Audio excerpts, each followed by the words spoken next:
Welcome everybody to Command Combat Battle Reports. Today we continue our series on World War I. We're not doing a battle this time, we are doing the entire Great War, otherwise known as World War I. Spoiler alert, there's a second one. But not today. Today it is the beginning of 1915. Austria has invaded Serbia, causing a domino effect that brings all of Europe into war, and by extension the entire world. So far there's been an incursion into southern Russia, mostly by Austria and the Ottoman Empire. Germany has attacked the central part of Russia, but has not gained much ground. They've pushed a little bit into France and blockaded part of Britain, but British troops have come into the western part of France and have halted their advance. Meanwhile, Germany has taken the central part of Africa, while Britain and France are coming in from the coasts. Let's see how things go in 1915. Austria buys some air power, 2 infantry units, and a transport. That's interesting. What are they going to do with that transport, I wonder? They push forward into the Ukraine, taking on a lot of Russian forces. And there is your massive dice roll. Both sides have a lot of troops there. Looks like the Russians have gained the air power, and therefore have air superiority. That has caused the battle to go very much their way, and they've really whittled down the Austrian forces. They've taken casualties as well, and the two sides remain locked in combat. On the other side, the Austrians continue their advance on Venice, and both sides continue to get whittled down. It looks like Austria took a little bit more of the casualties, which again makes sense because they are the invaders. They place their purchased forces, and we move on to the Russian turn. The Russians purchase 5 units of infantry, and they move the forces that are in Moscow toward the front. In the Ukraine, they continue to whittle down forces, this time with more air power. And they continue to battle it out in Poland, but with the odds so deeply against them, they get overrun. Their new forces are placed in Moscow, and it goes on to the German turn. The Germans buy a little bit of everything. They are fighting on all fronts after all. And speaking of all fronts, they attack Holland from several directions, knocking out the forces that were there. And this is interesting, they abandoned Belgium to consolidate their forces in Holland. Looks like they started to believe they were going to get overrun, so they pulled back. The Germans also pull back their navy. This is an interesting maneuver, but it looks like the Germans are trying to pull back, engage the French and British less, while they push at the Russians, which they do at Belarus, destroying the force there while taking few casualties themselves. They bring up some forces behind them to protect their rear in Poland, and they move the forces in Africa down to Rhodesia, keeping all the forces in Africa together. They place their new units in Berlin, and we move on to the French. They also bought a little bit of everything, though it's a little bit less than the Germans. They continue moving their forces across Africa, taking Taguland, and they move their navy forces a little bit closer. Then they move into Belgium, retaking the land. And their southern forces move forward, right along the Swiss border. It is a fierce battle.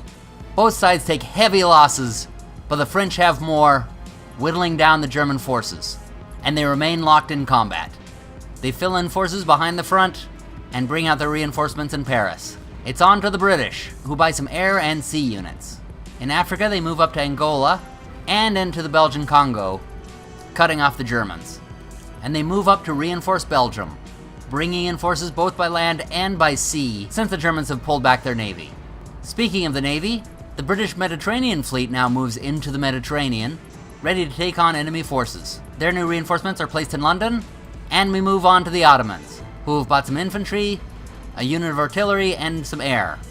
They push forward from 2 directions into the Ukraine, almost finishing off the Russians there, but once again the Russians hold on by a hair's breadth, with only 1 land and 1 air unit holding the ground. And, well, the air too. They are keeping the Central Powers from running over them, doing what they need to do, slowing down their advance. The Ottomans pull up their reinforcements behind, and place their new units in Constantinople. That brings us to the Italians, who get a submarine and 2 infantry units. They move up their forces to reinforce Venice. And in so doing, they knock out the Austrians. They have successfully defended their homeland, knocked out the Austrians, and I don't see any new forces anywhere near there. They may be able to advance into Austria. They don't have much to do that with, but this was a really good turn for the Italians. They get their reinforcements, and that is the end of the turn. Wow, things have really gotten interesting here. The Ottomans and Austrians are moving up through the south of Russia, but Russia is barely holding on with a very thin line, slowing them down and the Germans, who are making very slow headway eastward, toward Moscow. This is giving time for the French and the British to build up in the west, and they're slowly starting to move in towards Germany. Meanwhile, their forces down in Africa are getting ready to sandwich the only German forces that are down there. Let's see what happens in the latter part of 1915. So the year begins with Austria. They purchase some new forces, continue to try to push into Russia, and aren't able to make any ground. The good news is they really don't take any losses either. The Russians do the same thing, grabbing some new forces and trying to push back at the Austrians and the Ottomans, and they can't seem to make any new ground either. The dice gods have decided, hey, this is World War I, this should all be a stalemate, so nobody's making any new ground. All along the front there is just no advancement, but also no losses. So the Russians place their new units, and we're on to the next turn. On to the German turn, and they have brought out tanks. They're the first side to bring tanks into the game. They just got invented, and this is the first turn in which they're allowed to have them. So the Germans bring out 4 units of them, as well as 3 units of infantry, and a unit of artillery. They move to take Alsace back, and they concentrate in the Ruhr. And now they make an all-out attack by sea at the Russians. It's really overkill with 3 submarines, 2 battleships, and a cruiser against, what is that? I believe it's a cruiser, maybe even it's just a transport. And they obviously just slaughter it, and the land units get dropped off in Livonia.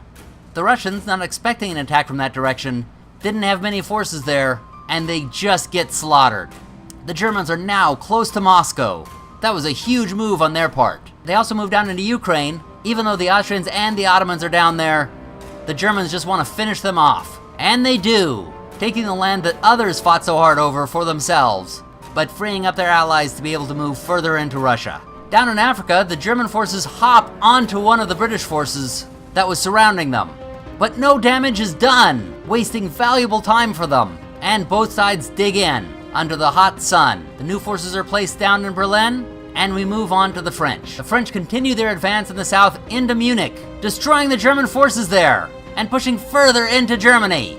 The Germans have been concentrating so much on Russia that they're at risk at losing their homeland now. The French have a clear path towards Berlin through Hanover. They move some of their forces forward, they take Cameroon and Africa, and they place down their reinforcements. The British build up their navy, grab an infantry unit, and some air power. They move over their infantry, and since the Germans got stalled in Angola, they come at them from another direction. They take out the German forces, taking only a little bit of losses for themselves. That's a pretty big loss for the Germans because that was all they had left in Africa. Now all of Africa is open to the British and the French, leaving nothing for the Germans, and of course leaving nothing for the Africans themselves either. The British get their reinforcements, and we are on to the Ottomans. They have little to do during their turn except for move up some of their forces and place in their reinforcements. So we go on to the Italians. They have sort of a conga line moving up into Austria, and they move up into Tyrolia. That's only one space away from Vienna. The tides have really turned in that part of Europe, where the Austrians almost had the Italians, but the Italians really have come back at them. And now to make matters worse for the Central Powers, the United States has come into the war. They've brought in 2 units of infantry and 2 units of transports to take them across the sea. They've started to move over the forces they already have, heading over towards Europe. And that's where we're gonna leave it. Things are really looking bad for the Central Powers and great for the Entente. The Germans have been pushed out of Africa, the French are pushing deeply into Germany, Italy is pushing deep into Austria, and Russia has been holding out just long enough to tie up the forces of the Central Powers. And to make matters worse for them, now the Americans are coming into the fight. It's a bit early, seeing as it's the end of 1915, so we didn't have the timing quite right in the turns to years ratio here. But being Axis and Allies, I think it's supposed to be a little more obscure, so we'll just keep on going with our number system. Anyway, that'll do it for this video. The next one will be 1916, and we'll see if the Central Powers can hold out and turn the tides of the Great War. Thank you all for watching, be sure to subscribe, and happy gaming everybody! What do you think is going to happen next? What should they do next? And what should they have done in the video that you saw?